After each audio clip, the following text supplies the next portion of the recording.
Hey everybody, this is Kofi Kankam. Hope everyone's having a great start to the summer. I know I've communicating with some of you on Beat the GMAT, so hope everyone's well. This is actually a new topic for us, and it's actually something we're kind of excited to talk about, and it's really sort of very introspective. So it kind of forced us to think about, what are we doing well, what can we do better, and what are some of the things that we see in our industry that are both positives and negatives. So today, I'm going to discuss the pros and cons of using admissions consultants and some of the things you should be happy about with regard to industry and some of the things you should be really paying attention to make sure if you decide to go that direction, you get the best help possible. Okay, so as usual, all of you are on mute, as you know. At the end, we'll have time for tons of questions. If you have a question, type it in. If it's very pressing, type it in now. Or during the course of the presentation, but otherwise just hold it to the end and I'll be sure to get to it as best I can, okay? So give you a little bit on the company just so you feel comfortable that we know what the heck we're speaking about, and then we'll basically get into the pros and cons. So we are an admissions coaching company that basically has been around for about 7-8 years. We work with candidates all over the world, typically in about 12 to 15 countries a year, help them get into top-tier American and European and increasingly Asian schools. Basically, we do everything outside of your GMAT. So everything related to, figuring out your strategy, figuring out, essay editing for content structure grammar, figuring out your schools, all the way through you making a decision to go to a school and then you actually getting in and maybe potentially applying for fellowship money. We're there for the entire process, if you like, or for pieces of it, okay? Our process within our company is going to be very structured. So that is kind of one of our hallmarks. If you speak to people that have worked with us, and granted they haven't worked with other companies because it's usually a one-time deal, but they'll tell you that they feel like it was very structured. I would say actually probably even early on maybe it was too structured.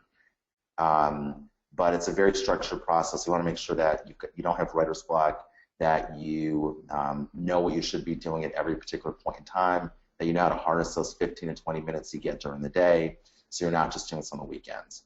We're also known to have really top-tier consultants, alums of top-tier schools, and really just good people overall who've got great bedside manner, want to help people. Most of them were doing this kind of thing informally before they joined our company, and they represent a wide variety of industries that all of you are either coming from or seeking to enter post-MBA. Okay. The 3 core tenets that underscore our company that are really critical for us. One, we have experience. So all of our people, as I mentioned, have gone to top-tier schools. They've gone through a lot of extensive training. We're not a company that just hires people and says, good luck. We have a process we expect people to follow. And most of us have also been on admissions committees, either as second-year interviewers, alumni interviewers, or actually people that have worked within admissions. Secondly, we also work to build a really deep relationship with our clients. So our clients often become our friends. Been to a couple weddings, a couple we couldn't go to, including in India and Croatia. Hopefully that'll change soon. But we just think it's really important to make our clients feel comfortable, because when they're comfortable, they'll then reveal to us the stuff that sometimes becomes the fodder for their essays. It's not always just about your work experience. And then thirdly, performance. At the end of the day, all this is a moot point if people are not getting into top-tier programs, and they are. We've been fortunate, and I've worked with really talented people, and people that want to work hard. We also think we've added something to the mix. So this is a snapshot, if you will, of some of the schools we have people right now, or people that have just graduated, and some will be entering in this fall. So it's pretty exciting to sort of tour the country, to visit campuses and see some of our people there, okay? I also want to just briefly mention Admit Me, and this sort of gets to one of the main cons of admissions consulting that all of you are definitely aware of. That's very expensive. And so we heard you. We had the chance to go to great schools, really on financial aid, to be honest with you, all the way through. And we've been thinking about for a year how to make something that was sort of free and help level the playing field in a way that Admit Advantage cannot, as well as other admissions consulting companies cannot. And so that's Admit Me. It's in beta, but basically it's a tools-based admissions network. You can find other applicants, you can interact with them, you can find experts that can answer questions here and there, you can discuss challenges that you're facing with both groups, and then you can sort of manage your application using different tools. It is free, F-R-E-E, really free, okay? And it's in beta. We're actually in a pretty prestigious program in New York right now, an incubator. And, you know, we'd love for you to get on it, give us feedback. We've got thousands and thousands of people on it. It's growing actually pretty quickly. We'd love for you to get on, tell 5 of your friends. Just when they jump on, have them tell me, and you'll get a 25% discount on all of our services. Okay, so it's kind of fun to integrate, and we feel really good about it, and that we feel like we're beginning to do our part to level the playing field and give you guys the kinds of opportunities we were fortunate to have also. I'm Kofi. I know a lot of you, I've spoken to a lot of you individually. Eric and I are somewhat clones. We both worked at Accenture. You know, I had heading into business school. I wanted to be an entrepreneur. Coming out of school, I started a software company. I sold it. I did it through the Wharton Venture Initiation Program. My background is from Wharton, Harvard, so I went to Harvard College, where I studied neurobiology as an undergraduate. I pursued a master's in education, and then I went to the Wharton School at Penn, where I was fortunate enough to have a $50,000 fellowship as a Joseph Wharton Fellow. I ran Wharton's largest student-run conference, and I also was a marketing teaching fellow or teaching assistant for a first-year core marketing class. Eric, actually more impressive, which isn't hard in some respects, but you know, he had a software company handing in that he sold before business school. He went to Brown, majored in engineering, went to Wharton, graduate with honors, and had a full ride as a Twigo fellow. So, you know, we've lived this experience ourselves, and we also have served as second-year and alumni interviewers for both our undergraduate and our MBA programs. We have better people than us, which is what they tell you in business school, build a better company. Or better people than yourself. Don't be afraid of that. And we've done that. So we have alums from you know, all the top-tier schools and companies, as you see on here on the left. You know, from the UN to McKinsey to you know, Google to Harvard and Stanford, all those kinds of schools, Columbia, etc. And you can check them all out. This is a snapshot of 4 of them. You can check the rest out at admitadvantage.com/consultants, as you see here. Okay. That's that. If you want more information, go to the site, check it out. I think hopefully it lays things out. That's pretty clear. Actually, go to both sites. Go to AdmitMe as well. All right, let's talk about the pros of using a consultant. So one of the main pros, which you know, is that you're working with someone who's seen it all before, really, right? So for most of you who are not obviously reapplicants, this is the first time you're doing this. And working with an admissions consultant that's established, that's good, you know, they've seen candidates like you before. They have pattern recognition. They know the kinds of candidates that different schools want. And they also know how you should best represent yourself, okay? And that's really, really important because it's not the kind of thing you want to learn on the job because you won't get a chance, right? So, you know, we've seen candidates who've come to us who are really talented. They applied in previous years, sometimes other companies, and you know, we would instruct them on how to do things. I thought, oh, this is what I didn't do the first time. And this is why I didn't get an interview. This is why when I got an interview, I failed because I didn't do the right things. And so that's a huge, huge positive to working with a consultant, okay? Secondly, these schools do change, right? And they change with regard to lots of things, right? Essay changes, they change with regard to interviews. So, for example, my alma mater, Wharton, you know, a couple years ago, they went to a group interview, right? And so admissions consultants were good. And by the way, let me just preface this off the bat and say good admissions consultants, so I don't have to keep sort of saying we're good. The good ones will basically be able to contextualize that, right, and understand how to interpret that for you. Understand administrators saying, hey, look, we want to have more product people, less finance people. Understand what shifting deadlines means for you in terms of the preparation process, right, and when you need to sort of get things together, i.e. with particular regard to recommenders, okay, and then just generally giving context to your application. So all of you are coming in with strengths and weaknesses, but most of you are operating in a black box, so you don't know how strong you are in your strengths relative to your peers. You know how weak you are in your weaknesses relative to your peers. A strong admissions consultant can give you an idea of of if a strength is strong enough that it warrants, for example, being something you write about in an essay, or if it's just something you put on your resume with a non-essay data portion, right? And to the second point, as I alluded, they can tell you what your competitors generally are doing. Now we don't tell you when we work with candidates, we don't say, well, we've got someone else who's coming from, another consulting company, this is what they're writing about. But I can say historically, people that have worked at this kind of company or this kind of organization, i.e. like the military or nonprofit, this is kind of how they present themselves in a way that's been successful. And that's really invaluable for you, in my opinion, okay? And then they can also give you a feel in a related manner how the school will interpret your candidacy. So you started a company, it failed, right? So I had a company before business school, raised about $1.5 million. We had an opportunity to sell it for about $24 million, didn't, ended up running it to the ground, right? I had no idea heading into school, heading into my application process, how the schools would look at that, right? Would I be compared to other successful entrepreneurs, to entrepreneurs in general? Like, what do they think I would do? How would I be compared? What would they think of me? And so, we can give you feedback on that, and that's pretty significant. All right. You also have a person to bounce ideas off of, and this is different than someone giving you specific guidance, right? So you're going to have a ton of ideas. If you do this process correctly, you're going to be unlocking ideas as you sort of start to think through your background, and you need someone that can be a voice of sanity and sort of tell you, yeah, go for that idea. That's a big idea, go for it. Or that's a little off the beaten path. You may not want to do that for X, Y, and Z reasons. Really, really important, okay?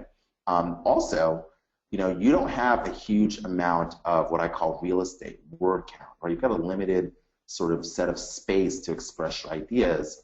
And what that may mean is two things. One, you may not be able to express the entire experience of something. And secondly, you may want to express it in an essay versus a letter of recommendation, right? And that's sort of to the second big thing here. But there may be different places you express it, and you need to sort of keep that in mind and stay on top of that. And good admissions consultants can do that, okay? They can also tell you how to showcase your growth and impact. That's something a lot of times people have trouble indicating, especially if you're in an industry where you haven't been promoted, you've been promoted once in 4 years. How do you show that growth? And then what we find tons of candidates struggle with is how to show impact. So how do you write your resume? How do you speak about your background in a way that doesn't look like just a job description, but looks like something that indicates, hey, if I weren't here, these things wouldn't have happened in the company, right, or the organization. And that is a marked difference, and having a good admissions consultant can help you articulate that. Again, to the second sort of bigger overall thing, where you can implement your ideas, there are different pieces of your application. Now, 4 of these, for the most part, you get just in deciding when to apply, right? You get to write at least one essay. Obviously, you're going to walk in with 2 or 3 letters of recommendation, depending on the school. You've got the non-essay data portion you fill out online, and you've got your resume, okay? Those things are a given. And then if you're fortunate, for the most part, it's interview by invitation only, then you get invited to the interview. There are notable exceptions like Georgetown and other schools, but generally that's the case. Again, you may not want to implement an idea in more than one place, or you may only implement it. You may implement it in one place, and you need to know, is this a big enough idea that I should just have a recommender write about? Is it big enough where I can be the body of an essay, or is it small where I should only bring it up potentially in my resume or an interview? Or is it big enough I should do it across 2 or 3 of these? A good admissions consultant can help you place the idea and kind of build it so that all 4 or 5 of these elements are working in concert as opposed to working independently. And that's very significant, right? And then, again, you need someone to assess and catalog your strengths and weaknesses, right? So really helping you sort of understand what's important, what's not. A lot of times people come in and say, I've got these 20 things, which are significant, which are worthy of being my application, which are not. Or they try to put all of them in, and then they end up having a very sort of disjointed application that doesn't have essential thesis or themes that they're expressing.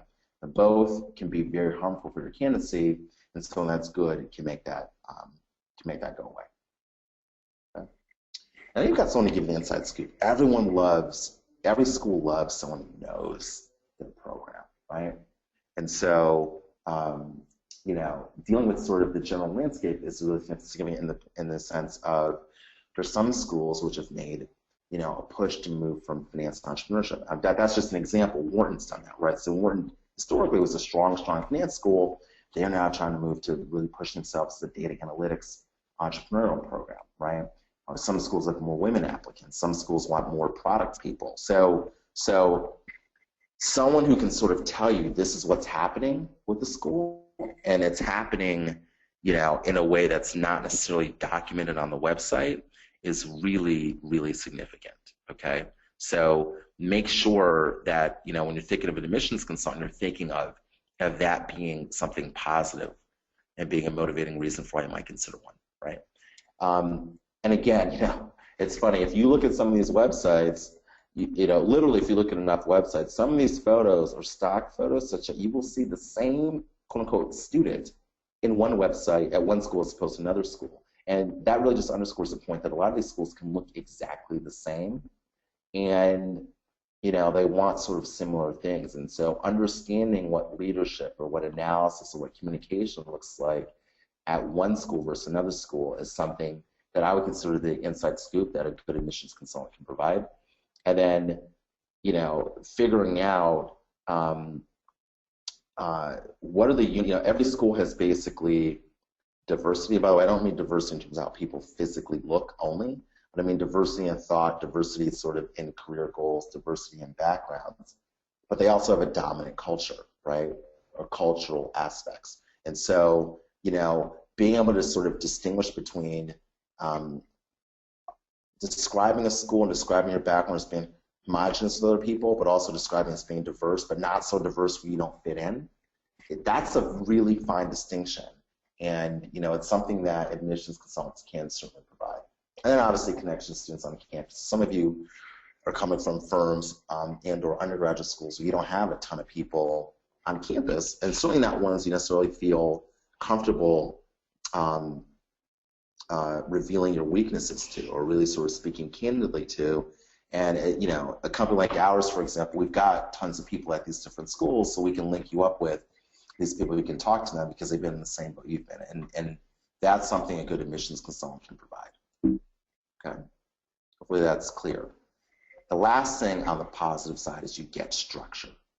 And I can't emphasize that enough, that, you know, in an era where you're traveling, you have summer commitments, you have work, you have to take your GMAT, and round one and round two deadlines being pushed earlier and earlier, having that kind of structure enabling you to sort of think, okay, what's the goal? When do I need to have this essay done by? What that means, when do I need to have the second draft done by? That means when do I need to have the outline. Can I need to get the recommendations by X, Y, and Z date? What am I going to ask? How much time am I going to give them? Like, having someone that can give you that kind of schedule and will not allow you to make the mistakes of sort of messing up the first critical couple of weeks, so that you're not scrambling on the back end and or pushing recommenders to write recommendations that they don't have time to write, such that they're shoddy. That's significant. And that schedule is quite important. And then I think sort of last under getting structure, learning how to write as an MBA applicant. I mean, it's funny because I find typically that people that work in science are often some of the best writers, because there's sort of an aspect of being factual and writing, I mean, best writers from an MBA application standpoint, being factual, being clear, being precise. That sometimes is better than someone coming from PR. But learning how to actually structure an essay generally is it's sometimes a different kind of writing than most of you are accustomed to. And learning the process of not just sort of writing immediately, but brainstorming, then thinking of what are your foundational elements you want to include in your application, then doing an outline, then getting to the essays wherein you'll do sort of essay editing for content, structure, grammar. You know, that is something an admissions consultant can provide you in a way that can be helpful, okay? And then sort of determining, again, what you put in your essays versus other areas, that's significant. That's all part of the structure. All right.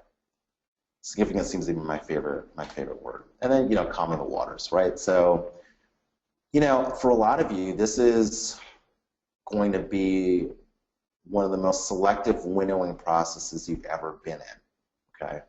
meaning you're applying to areas or schools where there are way too many qualified people for spots. So literally the top tier, top 15 to 20 schools, or even top 30 schools, typically have 60 to 70+% of the class being qualified to get in, yet the school is only selecting typically 10 to 25, 30%. Okay, so you took a pool of 20 people, 6 to 8 would have no chance of getting in. That's still leaves 12 to 14 that are very qualified, meaning any professor on campus would love to have them. And of that qualified 12 to 14, you're looking at 2 to 5 getting in, 2 to 6. Those are tricky numbers.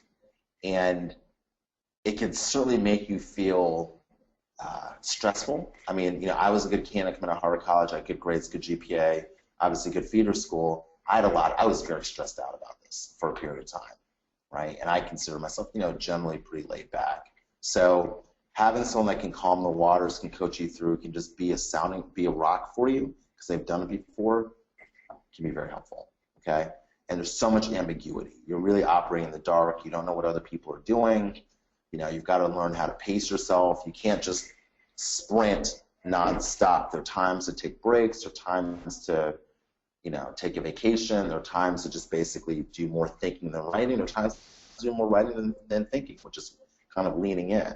So having someone that can modulate your pace and govern your pace, and you can just sort of look to and say, you've been there, you've done that. Tell me how it's done. How did other people do it successfully? I think a lot of people find reassuring. Now, the dark side, okay? These are real things that happen in real MBA admissions consulting companies, and you should be aware of them, okay? There are lots of times you go to a consultant who is many, many, many years out of school and or a little bit lazy, okay? And they're giving you information which is outdated, right? I went to school X, I know how they operate, right?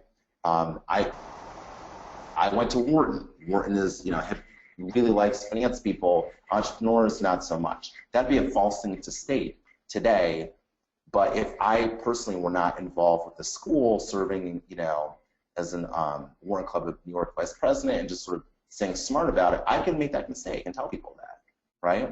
So you've got to make sure that you're dealing with admissions consultants who are active, who are not so closed-minded. They think, well, it worked for me or it worked for previous client X, therefore it's going to work for you.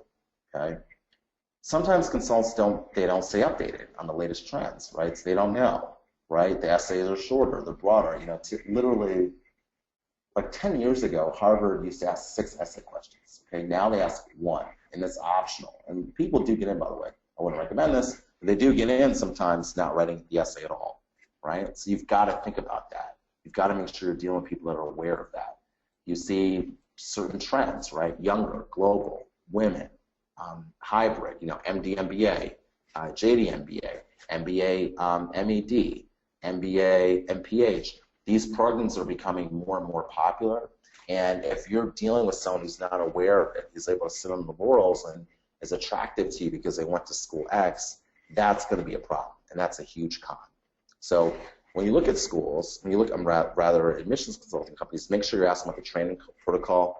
Make sure they are compensating people correctly. So, for example, for us, 20 to 30%, sorry, 25 to 30% of our consultants' pay is based on whether or not you get in and if you're happy, right?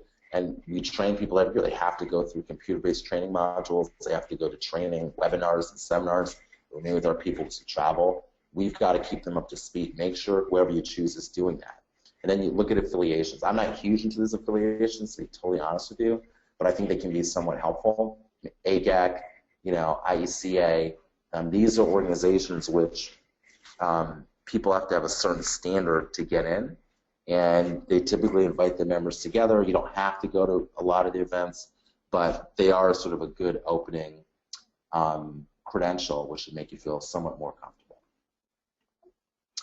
Another con is you can lose your voice. So, you can be overcoached, and this can be over-architected. You typically see it definitely in high schools applying to college, but frankly, it happens in MBAs as well, right? So,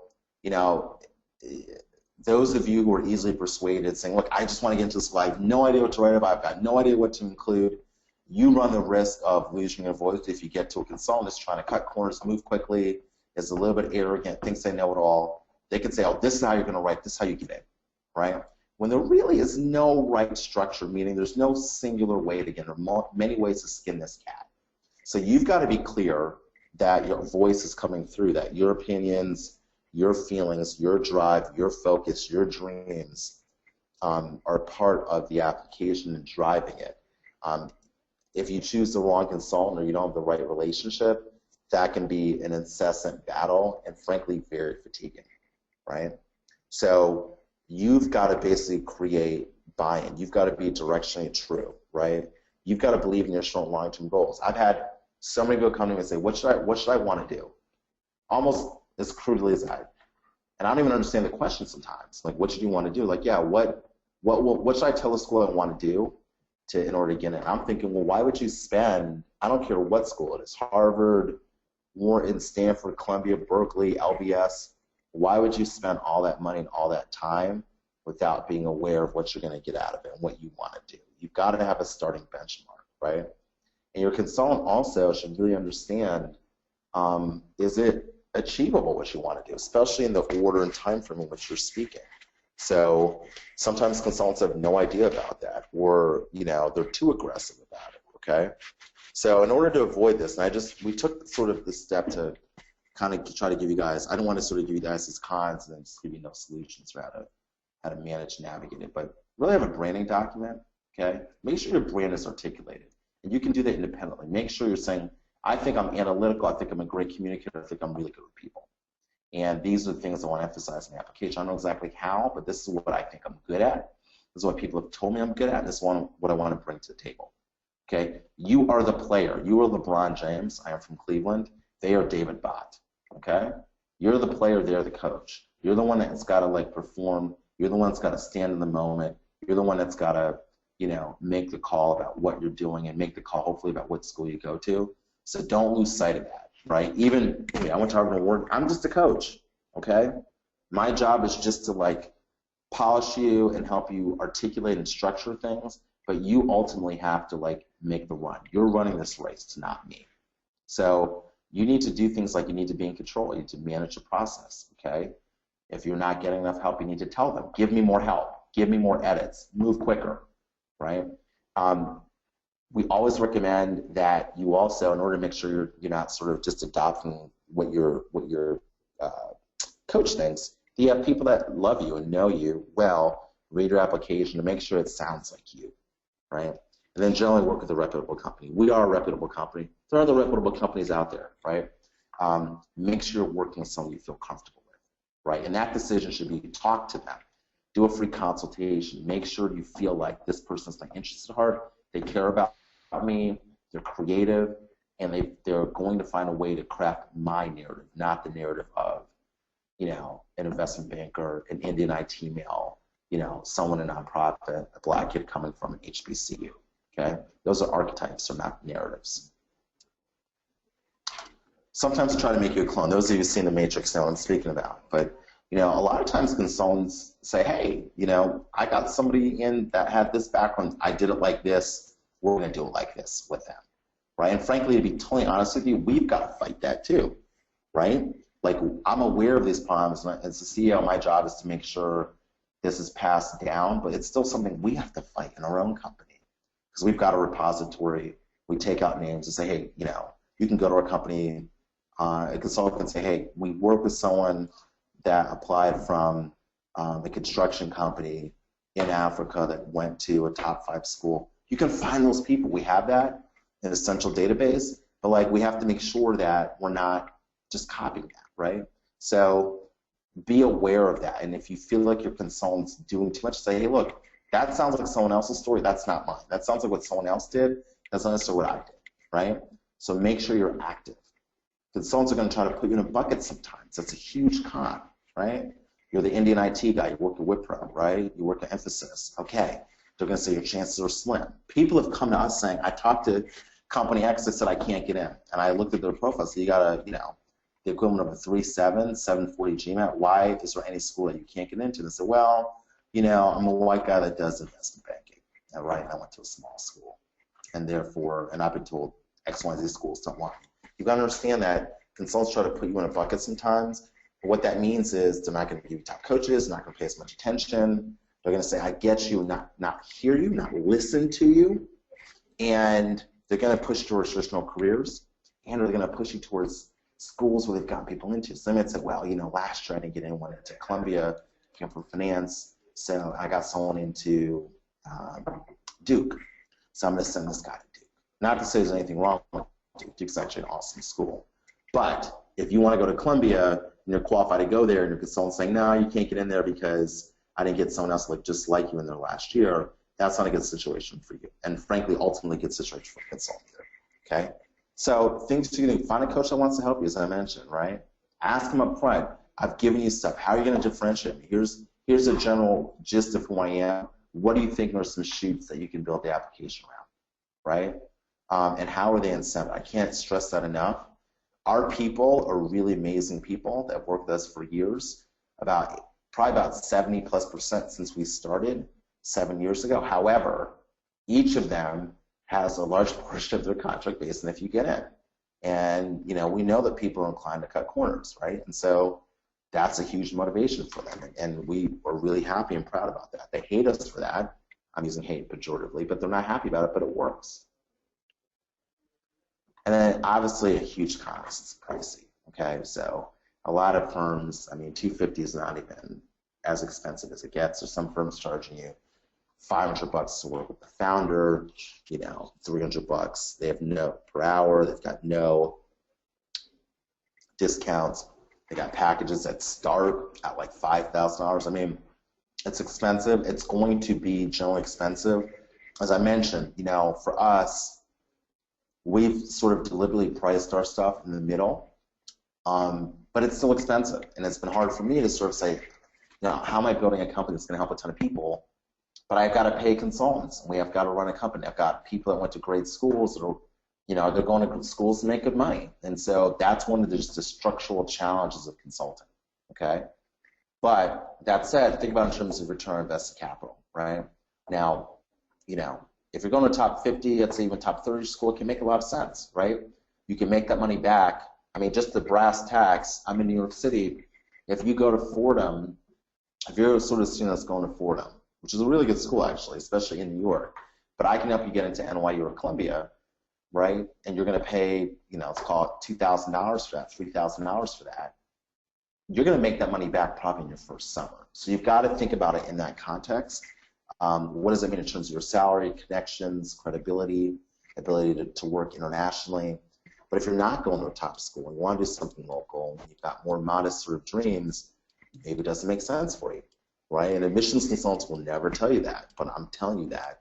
I mean, it makes sense. And I love telling people that because I feel like that's the kind of advice I'd want to get, right? And I feel actually like it comes back to us too positively. So, you know, you might be able to sort of say, I'm not going to make this investment. I'm going to go to a local school. I'm going to Ohio State. I'm happy. It's awesome if it's close. You know, I want to work in Columbus. I'm from Ohio, so I use those examples often. You know, you can basically, you might be able to get this information publicly. And, you know, you might be able to sort of do something that's a little less of a big bite at the apple and say, I'm just going to spend a couple $100 on pricing or branding or strategy or branding or, you know, buy an hour, et cetera, okay? So, again, Admit Me is our free solution. So we want you on. There's a lot of work to do, but that's our way of engaging in the fight. You can have a ton of deals on there. So especially early in the application season, you know, I'm just going to sort of give it to you now. 5015 is our 15% discount. So use it. Use it to the end of this month. We want you guys. We want to work with you. We want you getting in. If you're in the military, we've got a 20% discount. American military or international military, reach out to us, okay? And then, you know, find the consultant you want, okay? So generally, find the consultant you want.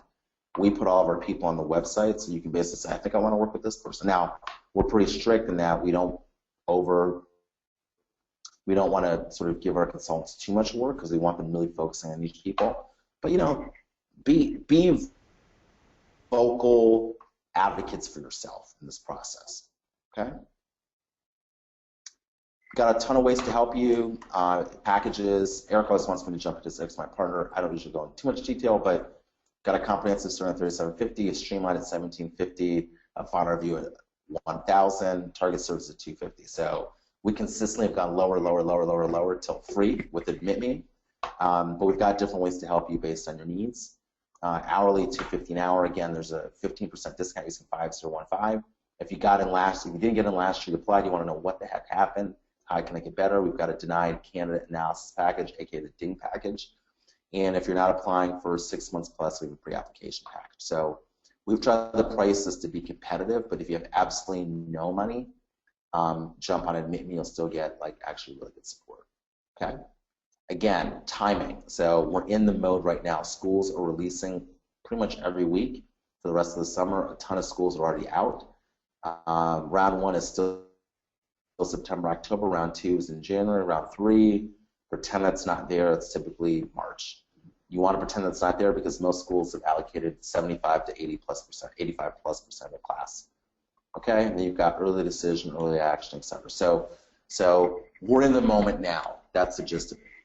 All right, so with that, let's get to some questions. Follow us on Facebook, Twitter, our blog. I'm sorry, I forgot to mention one thing. We do have a 15% discount with a Princeton Review. They're one of our partners. We like them a lot. So if we don't make any money from that, just to let you know. But if you do want help, I can go to our website, admitadvantage.com, click on the logo. You don't even actually have to be a customer else. Don't tell them, but you can get that 15% discount. Okay? And again, ours for Admit Advantage is 5015. For AdmitMe, it's totally free. And I'm your first friend. So hop on there and give me feedback on this deck and other things so we can make it better. All right, let's get to some questions. Okay, so question number 1. How do we help position prospective applicants of difficult backgrounds, poor academic performance, low scores, etc.? We do it carefully. Strengths. We try to build a narrative around where they have strengths. So for example, if someone has a low GMAT, but if they have a low GMAT, but if they've got a high GPA, what we're going to do is basically really sort of reference that GPA and say, look, I'm not a good test taker in the field of battle where it really matters. Class, I actually do really, really well academically. And that's a closer proxy to being in business school than taking an exam. And/or, I've done really well professionally. I analyze a lot of numbers, especially for people that struggle with the quant section of the GMAT. I'm able to do this. My recommender says I can do it. So, I'm going to do just fine in business school, and/or I'm taking some classes now in accounting, stats, finance, or economics. I'm getting A's in them, or I've gotten A's in them, such that I'll be able to, I'll be seeing the material for the second time around once I enter business school. So things of that nature, right? But it really requires you looking at the total candidacy of a person, and they have to have some strength. So just brass tacks, you have a low GPA, low GMAT score, and your work experience is not great, i.e. duration of time and or performance, you're going to have a hard time getting into a top-tier school. And maybe as you should, right? So, you have to bring something to the table. All right, question. Can I shed some light on scholarships, how and when to apply? Most scholarships are offered after you're accepted to an MBA program. So you got to get into the school first, and then they'll tell you, look, you got a scholarship, which is what happened in my case, or, hey, we think you're really good for this internal scholarship. You came from product development. We have a product development fellowship that we're giving to people in that field. It's $2,000 or $10,000 to apply for it, or there's sometimes be external ones to the school. So, I have a good friend I went to business school with who got into Wharton, and then basically Goldman had a fellowship saying, hey, we want to get promising people from consulting that want to express an interest in finance, and he got a Goldman fellowship for a full ride at the time, okay? Then there are totally outside fellowships where you get in, then you apply separately. And those are typically through affinity groups, women, people of color, professional ones. You can just Google that. You can reach out to us, but there's a lot of stuff out there. you probably are not going to find, unless you're doing a corporate one, you're not going to find a fellowship or scholarship that's going to pay like a huge portion of your application, of your tuition. Typically, you're going to have to be prepared to foot that yourself and/or obtain loans to do it, right? All right, I'm an Indian IT guy. How many years of work experience do I recommend?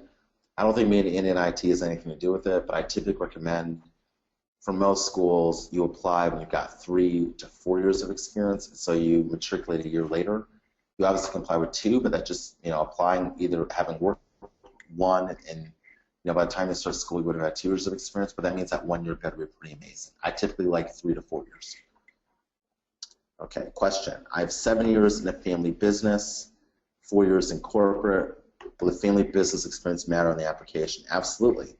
And it will matter more if you are saying you want to go into the family business or you want to be an entrepreneur.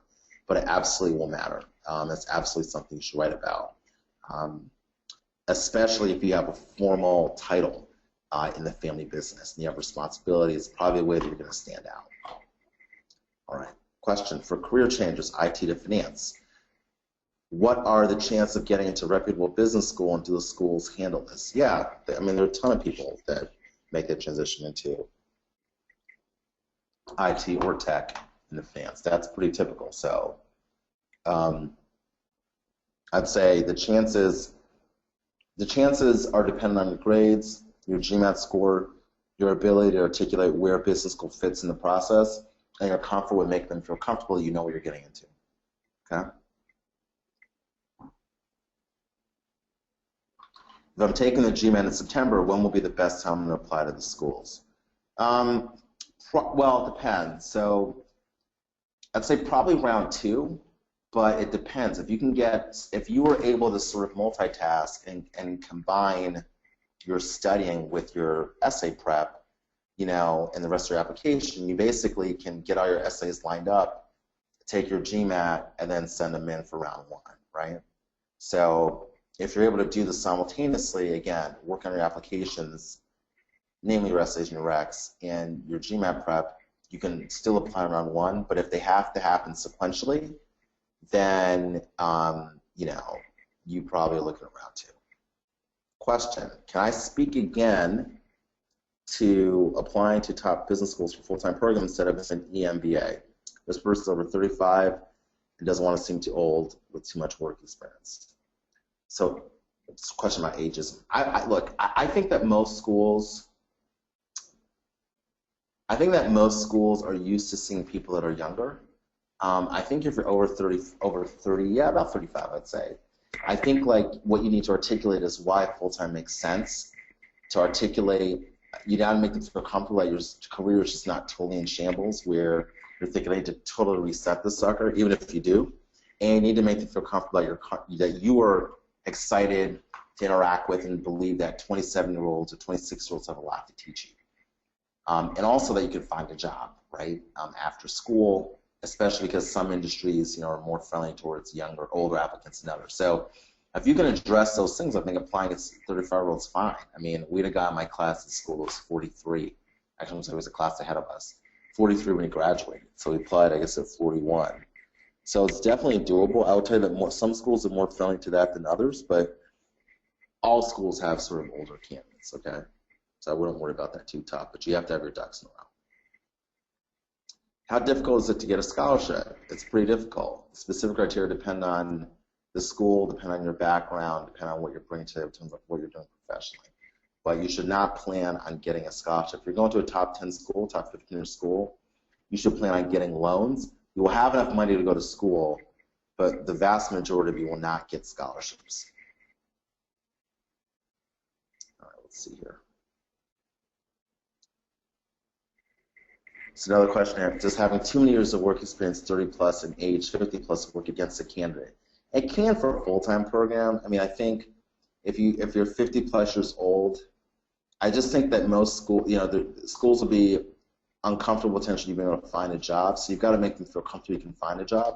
That may mean, like, literally, I've talked to someone at this company, and they've told me, if I get an MBA, I can do well. I think also, typically they're looking at you doing an EMBA or part-time MBA. EMBA is executive MBA.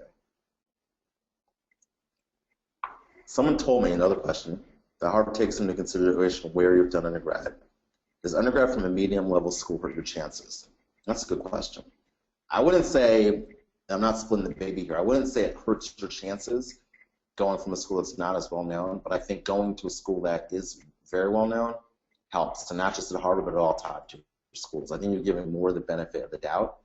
I think there's just a richer history of them feeding people into those schools. I think you probably can have a slightly weaker GPA and get in. I'll give you an example. So at my class in business school at Penn, Wharton, there were like 52 people in my class in Harvard College, which blew my mind, okay? That's out of 800. That said, still the vast majority of people did not go to sort of super name brand schools like that, okay? All right, is it better to apply in round 1 or round 2? All things considered, slightly better round 1, but I wouldn't rush applications for round 1, okay? Typically there's more free money available, and obviously more spots. Question, do I think it's better to have an online admissions consultancy or have a consultant from the same city you can personally meet and discuss? Well, I am a little bit biased, but I would tell you that historically we used to be only an in-person company, and then like we switched to being virtual. I think that, look, I think that probably all things considered, it's great to meet with someone in person. That said, you typically don't have quite as much selection. Typically, it doesn't matter. The problem with meeting in person, I've found, which is maybe paradoxical to use, that people sometimes just want to talk, and they're not as focused on the product. And we also find sometimes is that people say, I've got 2 hours tonight to get something done, and they spend 45 minutes to an hour in transit meeting with you, right? So I think it can be beneficial. I don't think it really matters in this day and age, but you know, I think maybe doing a hybrid, like, you know, maybe doing your mock interviews in person if you can.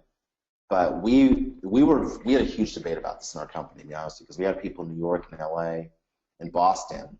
We felt like, well, that's a huge portion of where applicants are coming from, and we were kind of growing.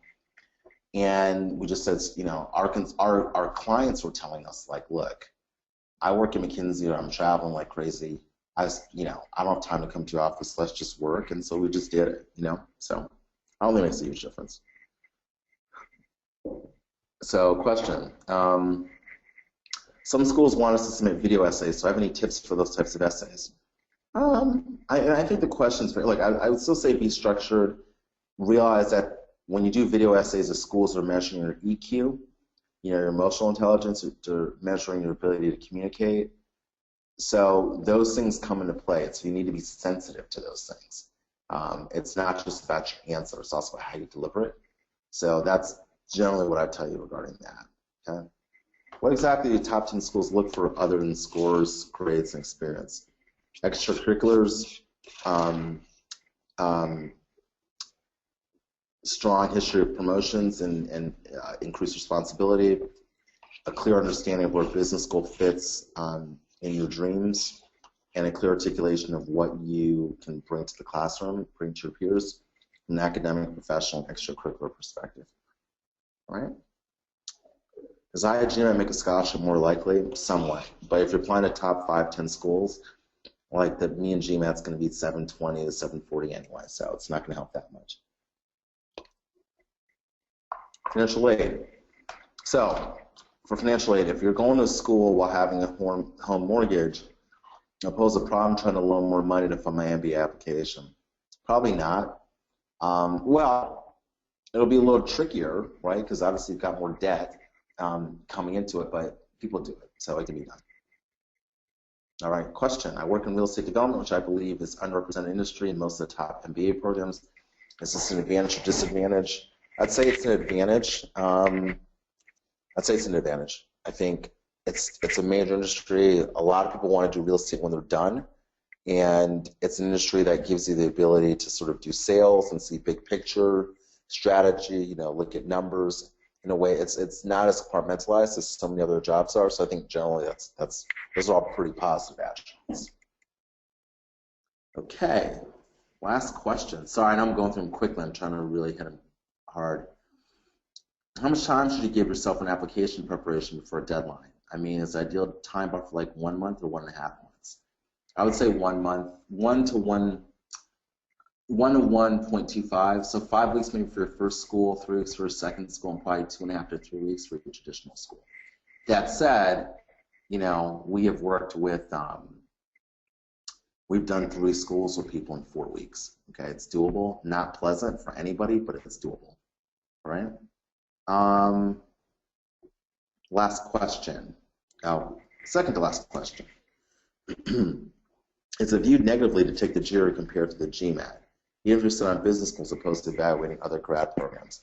I will tell you that my personal feeling, and this is like pretty much our company feeling also, is that at this point in time, June 15th, 2015, the GMAT is still the standard. Okay? The GMAT is the exam designed specifically for business school. The GRE is for grad school. It's only in the last like 5 to 7 years that schools have increasingly started taking the GRE. The GRE is seen as not as quantitatively rigorous, and that's where most people falter. So for those reasons, I would say the GMAT is still the standard, but I wouldn't say the GRE is viewed negatively. It's just not as, I would say it's not maybe not viewed quite as positively, right? It's not as known a property. So I think if you're applying to other schools, other kinds of graduate schools, you have it, that's one thing. But I think if you're sort of looking at the outset, saying which one should I take, you only want to take one, I would take the GMAT every day of the week. All right? Okay, last question. How early do our clients typically engage us, especially when applying early action around 1? Typically, I would say 2 to 3 months ahead of time. It depends how many schools are applying, but we've got a ton of people signing up now. In the last few weeks, it's been pretty intense.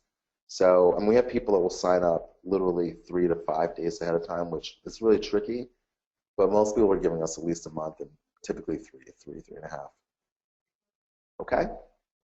All right. So I think that's it. I'm getting the hook to get off. So hopefully that was helpful, everyone. Definitely find me on Admit Me. I'm there, and I wish you all a great week. I hope you're cheering for my Cavs tonight. We really need the victory.